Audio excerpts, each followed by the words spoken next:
welcome back to my channel. If you're new, please make sure to hit that subscribe button down below so that you join the family. Also, make sure to hit that notification bell so that you get notified every time I post a new video. So guys, also just go down below and make sure you like this video. It goes a long way into supporting the channel. Anyway, before further ado, let's just jump right into this video. This is crazy. I never thought that I would be sharing moments like this, but it has been amazing so far. I hope you can hear my baby in the background. She's just crying. Anyway, so I just want to come here and take you through my delivery process. So I filmed bits and bobs when I was in the hospital, and I just wanted to kind of talk you through what was going on because it kind of could seem like it's all over the place. Um, so yeah, let me just rewind, take you back a little while to just kind of give you context. Hello, good morning, guys. It's me and my hubby here. So we just came from the hospital and we're gonna get induced on Friday, and I thought, you know what, I need to pick up the camera and just like have this moment. I don't know if I'm gonna post it or it's just for me, but just kind of have this moment. So yeah, so that means today is on Wednesday. I'm gonna go see the doctor on Thursday, and then I'm getting induced on Friday because the due date is on Saturday. So she could either come between today and tomorrow, or she'll be evacuated. Okay, my little girl, you're gonna be evacuated. So yeah, and I'm kind of excited. I'm like, oh, I'm gonna see my baby. I'm excited, a little bit nervous, but more excited. Excited, baby, yeah? Yes. Yeah, so we're just stuck in traffic. I'm so hungry. Look at the puffiness. Towards the end, puffiness. Anyway, so yeah, that's it. So, I mean, I got to 39 weeks, and I mean, the baby was still had not come. And so I went to the hospital, and they told me that, of course, like if the baby doesn't come by 40 weeks, they would have to induce me. I had been having contractions. I didn't know they were contractions. I thought they were Braxton Hicks, but they were not painful. Like it was just uncomfortable, and it wasn't consistent, and it wasn't close to each other. So we just kind of waited and went for the usual normal weekly tests. So that was it. Thank God I had packed my bag. So if you haven't watched my pack my hospital bag with me video, please just click. It's gonna be somewhere on the screen. It's the previous video before this one. Just go and watch that. So anyway, I was going to Medigroup. That's a hospital. It's known to be one of the best, if not the best, private hospital here in Serbia. So that's the one we chose to go to. When we got there, we got to the hospital and they told us that actually, I think there was a bit of a miscommunication because I thought I was going to go the next day to, like I went for the test today and I thought the doctor told me, like, I'm going to come in tomorrow, they're going to check me in, and we're going to start the process from there. And so that's what I thought. So I went for the checkup and then they told me, no, we have to check you in today. I was like shocked, scared. Like it just caught me off guard. I think I wasn't mentally prepared for that.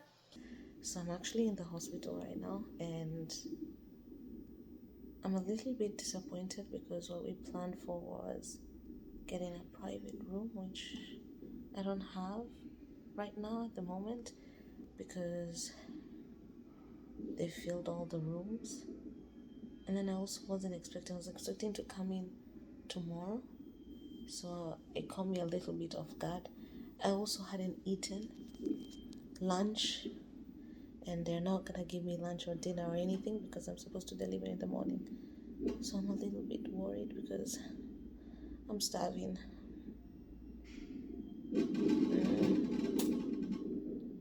This is so complicated, to be honest.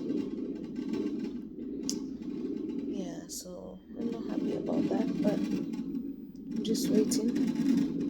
I'm sorry for the sound. I'm on a monitoring machine, monitoring my contractions. I'm excited, but I'm very nervous and anxious. And I just wanted to document this, just how I'm feeling. And I've had two, I think, big contractions that were so painful. It's like, is this thing too tight on me or what just happened?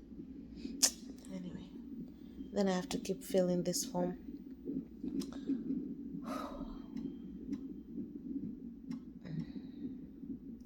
It's coming.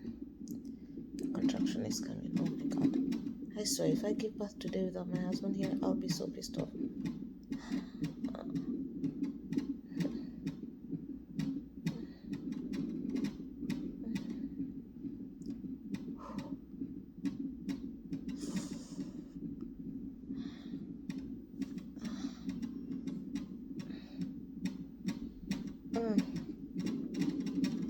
And I don't even know how to call a nurse. Is there something on top of me or something? Here. I think. If you call. I don't even know. Oh, God.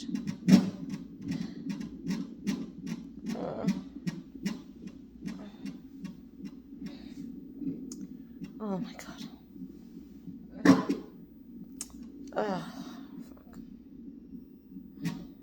And so I had to stay back, and my husband had to go and bring the bags. By that time, we had put the bags in the car either way, so it was easier. So he went to bring the bags and everything, and yeah, so I stayed in hospital. The other problem was it was already packed. There were so many people giving birth during that time, so all the hospital rooms were packed because initially I wanted to have my own space. So I got a shared room because there was no space. Okay, fine. Um, and I don't know, in my head, I was just like, no, I don't want. Like, if you see the video, I'm gonna be like, no, I don't want to give birth before my husband comes. He has to be here. I also didn't know that your husband cannot stay in. I thought from the previous conversation, again, I think language barrier was a big problem in us understanding what was gonna go on. So I thought that my husband could stay overnight with me if you have a private space. So I was just stressed out, and I was just praying, oh, the baby better not come through the night. So they checked me in, and then I was told not to eat, drink water, and yeah, and then the process would start. The induction would start in the morning, and so that's what we waited for. So guys, still here. In the clinic, so we're done.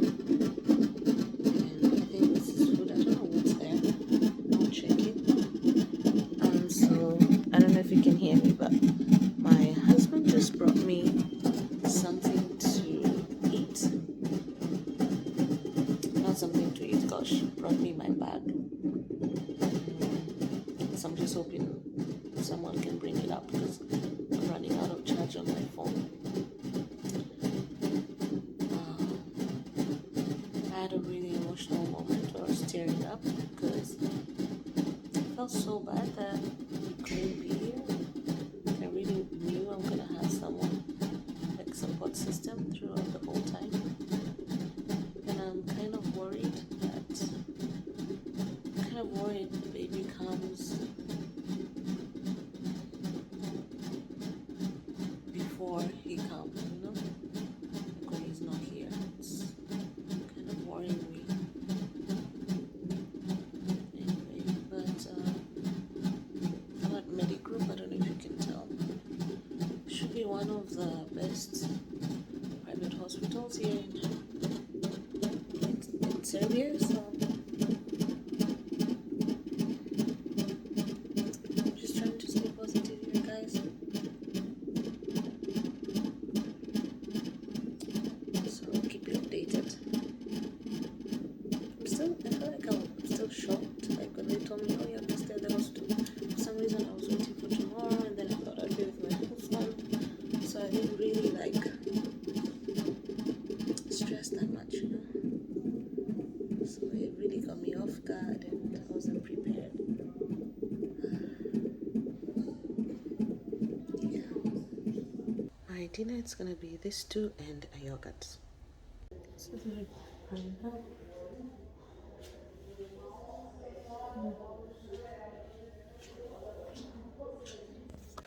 anyway, so come early morning, I'm excited. I mean, my husband is there. I remember he was like, literally, he was outside parked. He couldn't be let in, so he came like super early. He was outside parked, and he just stayed there and just waving through the window. We were calling like, I see you. Can you just wave? I see you waving. And I took videos and sent. It was just cute. Anyway, um, so yeah, that happened, and we went into the room, the labor room. So once we went into the labor room, which was pretty okay. Like I feel like I wasn't tensed or anything. I was okay. I mean, my husband was there, so that was good. And we were supposed to start the process, so they were just monitoring the contractions. What's up, guys? So I'm actually now in the labor room. So this is the situation. Got the little view of the city there. There. So they have like a bath wall and maybe stuff like that. I don't know if I'm not gonna need that, but yeah. My lips are so dry. I'm not supposed to drink water or eat. So yeah, that's the current situation. We're about to look hella crazy. Crazy, yeah, because I already look crazy with my hair and all, but it's all good. But then I was told to like move. Someone else was having like labor now, which was weird for me. Like I was already having a very, I don't know, I just didn't understand. Okay, maybe because I don't know how it works. But anyway, so we had to go back to my room again and wait for this lady to have the baby. And then now we go into the labor room again. And I knew like from the get-go, like I had already signed that I'm gonna have an epidural. So that's what we did. The anesthesiologist came, and yeah, they started the process of the epidural. And let me tell you guys, I hate needles. I am such a scaredy cat. Like, I don't like hospitals. I don't like needles. I don't like all that stuff, and I don't like pain. Anyway, guys, so I was there, like, focus. You're gonna focus on the baby you're gonna meet after. So I was just trying to get myself in that kind of headspace.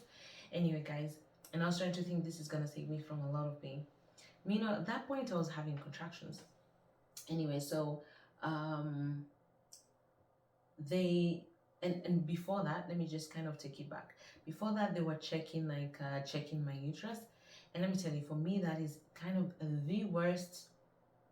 Okay, they'll check fine, and then what happened is they put in the epidural. Let me go back to the epidural part. Put in the epidural, which is a whole, oh my god, the feeling of that is just so bad. Honestly, I think you'd rather just go through the labor pain and labor for however long and just feel the pain and forget about it. Or maybe I'm just too scared. Anyway, so they map out where the anesthesiologist maps out where they're gonna put the injection in your back. So it's facing, I'm facing forward. The anesthesiologist, of course, is behind, and then of course she has had the assistant to kind of help like map it out. So they put everything and they're ready now to inject. Now for them to do that, like you really have to stay still through this whole process. Emmy, stay still. And there's a big needle, and this needle is huge. So I had one nurse. I was like, you have to hold me because there's absolutely no way I will stay still without the support. And this time they wouldn't let your husband in. So it's just me. So I was holding on to the nurse like this. I was literally pulling her clothes out. And I couldn't stay still. So she just kept saying, Stacy, Stacy, Stacy, stay still. Anyway, so yeah, and then they push that in and you feel just the pressure going in. It's like, it's just so uncomfortable. Oh my God. Anyway, so once that was set in and they connected, that was okay. So we wait for the induction, and then after the induction, like when you start feeling pain is when the anesthesia, like the epidural, the liquid itself, I guess, that should help you, the medicine that should help you not feel pain, is when they put it in. So now they had to actually induce me. So where was I?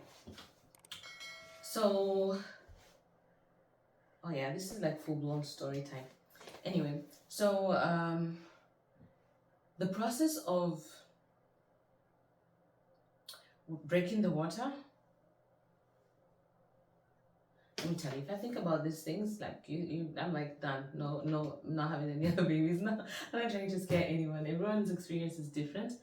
Um, so yeah, the doctor has to like, first they had to like keep checking and putting the hand in, and I don't know, moving what, like just holding stable, and then they took this metal and put it in, and they had to like bust like the, and so the water breaks anyway, and then they put something, and it's like the water is, and for some reason they had to like move and pull out the remaining of the water. at at some point it's like they have to empty the bladder as well, because the baby wasn't like pushing down, with the contractions. So they put the urinating cut or whatever, I don't know what you call it, the bag, just to kind of empty the bladder, because you're not supposed to pee, or I don't even understand, to be honest. And so it was just a mess, to be honest. Like it was traumatizing. And so the contractions are happening, but my baby kept going into the right side, like it's like hiding up, like pushing down, and there's no way, and then she comes back and hides up. So it was just a mess of contractions, and then they've tied the monitoring thing, so just the pressure was, oh my god, it was a lot. Anyway, the epidural, I didn't feel it working really, but honestly at that point I don't even think I was thinking about the pain. Anyway, after some time, the doctor comes in, and the doctor comes with other doctors, two doctors, and I got worried. Then I was like, oh. So they were consulting, like, I mean, they're speaking in Serbian, like, amongst each other. And so they were like, you know what? Because they gave me time. If this baby doesn't come in this time, we're going to go for a C-section. The baby wasn't coming. So at that point, they were like, in 30 minutes, we're going into the operating room. And honestly, I feel like it happened so fast I didn't even have time to understand or digest what was going on. I was like, in my head, I was so scared of it, of going for a C-section. Like it was not gonna happen. For me, it was only if it's an emergency. And so my baby was like really big. My baby was born with like 3.6 kg, so that was a big baby. I wish this was like, because they measure your, what is it called, your pelvic. So they know, they had previously told me like the pelvic, like it's small, and they're measuring the weight of the baby. So I don't know, I expected that they would know that there's no way this can work and tell me before, so that I'm mentally prepared for this. So now what happens is, since you had the epidural, there's no way they can give you like full anesthesia. So what happens is they just amp up the epidural, and it kind of numbs you down. And so they took me to surgery. Thank God my husband was there, so he kind of kept me calm. So they start the process, and then in the middle of that, I just felt like this pull in my stomach. I don't know, like I just felt this pull in my stomach, and in the operating room, I started screaming, which is crazy. And my husband is asking, "What's happening?" Like, and I was like, I don't know, I don't even know what I was saying. And the anesthesiologist was like, I can monitor in the screen, and she's not in pain, so I don't know, but probably she's panicked, or she wasn't mentally prepared for this. Honestly, I don't know. I know is I could feel like movement of being pulled or something, and it's just a very awkward feeling. And so they just amped up, like I think they knocked me out at some point, so I was in and out. And then the next thing I see is they bring like, oh, my husband saw the baby and all that, and then they bring the baby to me, and the first thing I was like, why is my baby's lips red? That's the first thing I said. Honestly, they lie to us in the movies, like how, like your reaction, like honestly I think it's almost, I don't know. Anyway, that was not my experience.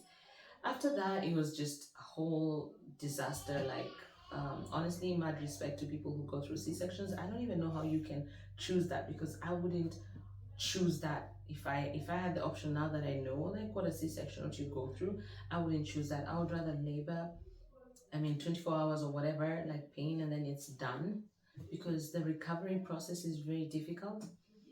You can barely walk, you can barely function, you can barely breastfeed your kid, your baby. What's up, guys? I absolutely look a mess. Don't mind me. We just delivered a baby. So this is my second day in the hospital. Now I can eat, now I can have some breakfast. So I'm just having some yogurt and bread. I think I'm gonna do a sit down video just to explain how this whole process has been for me. but I'm trying to keep a positive attitude, and hopefully in the next 2 days I'll be heading home with our baby. So glad. Oh, she's so precious. And I just wanted to film this. So this is me having breakfast here. I'm trying to sit down so I can get used to it because it's very difficult to walk. Sit down, get up, laugh, breathe. It's like so hard. So yeah. It's difficult. You need a lot of support, so that's a whole other situation. But basically that was it. Also had very like crazy situations of like the doctors are amazing. Like here, honestly, in Serbia, doctors are really good. Medic group, the doctors were good. Some nurses were good, but some nurses were pure evil. Like, to be honest, like, should not be in that job. Like, I feel like some jobs they require people who are, I don't know, I don't want to say nurturing, or it requires a certain character for you to be able to do that job. And I felt like some nurses just didn't have the understanding. And I just had times of crying. And honestly, I appreciated the fact that I didn't have a private room, because what happened is I got to have someone else in the room, and we were kind of each other's support system, because our spouses would only visit us at a specific time, and only your spouse can visit you, no one else. So it's really tough. It's really a tough experience for me. Like, emotionally, it was a lot. And I'm sorry, but for the price, for the hype, or for what I thought, I don't think like the place is worth the hype. I'm sorry to say that. I really didn't have the best experience. I didn't have the worst experience. I mean, it could have been worse. I appreciate the amazing. There were really good nurses, really good doctors. Like, all the doctors were amazing. To be honest, to be fair, all the doctors were amazing. Some nurses, just the few rotten. There's always those few rotten eggs in the batch. So yeah, those ones like really made my life a living hell. And it was so complicated because I didn't understand the language. And yeah, sometimes that was a big problem, because there was an error in, like, they didn't test my baby's ears when she was born, which should have happened, during birth. um just errors in, like, we didn't have information like that's explaining.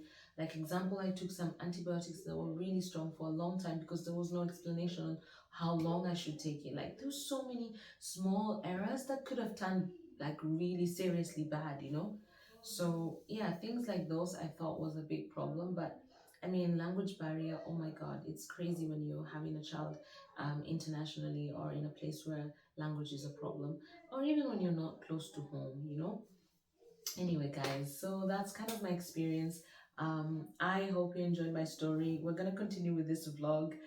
If it's not too long, we're just gonna continue, and I hope you enjoy. From now on, this is the journey of me being a mom. I mean, it's just an add-on to everything else that I am. I'm not just a mom, I'm not just a wife, I'm not just creating content here, or just a businesswoman. There's so much to me, and I mean, everything is just, it's beautiful to just see how you can be all round and be all these things. And it's going to be an interesting journey for you to see how I adjust to that. And it's going to be amazing to share these experiences with you. I would love to also hear from moms and how your experiences are.